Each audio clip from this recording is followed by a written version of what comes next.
Welcome back, everyone, and I'm here again with Jeff Grant, our SBR contributor, and today we're going to be taking a look at some of the college football futures, starting with the Alabama Crimson Roll Tide. And here's the biggest question that I have for you, Jeff. Do you think that this team is going to continue to be as dominant and productive with their new quarterback from Florida State, Jake Coker, and their new coordinator, Lane Kiffin? That is really the dynamic that you have to look at as a college football handicapper. Spending your time in the offseason is really looking at what happened in the past, but also what you expect from a performance standpoint over the course of the entire season, especially in the first few games for Alabama. They always start with a rather easy schedule and, of course, ramp up in Southeastern Conference play.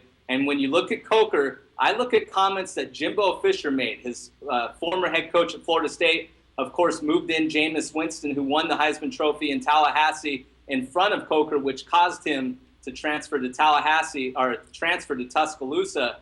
And so I think Jimbo Fisher has high praise for Coker, and of course, Lane Kiffin is known as a dynamic offensive play caller, not so much as a head coach, of course, fired in midseason a year ago with USC. So I don't think you really have to worry about that position, especially with all the weapons that Alabama has around him, especially in the backfield.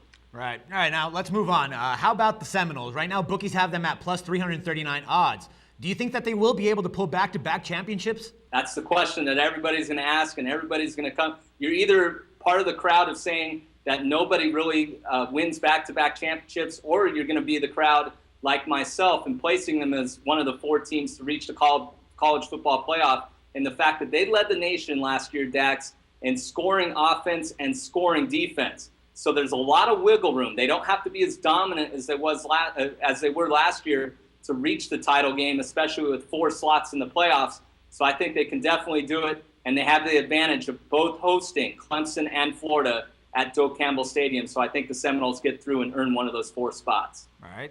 And how about the Buckeyes? Right now I have them at plus 974. Is there any value here considering that Urban Meyer has gone 24-2 straight up record during his time in Columbus? I think there is some value. You mentioned his record, and it is a dominant one. He has the highest win percentage of any coach that has 10 or more years of experience among active coaches. And this is really the year, the third year that head coaches really look forward to when transferring programs. Of course, he took a couple years off after winning a couple back-to-back national titles at Florida. But this is really it. And now senior quarterback Braxton Miller is ready to thrive under an experienced offensive line.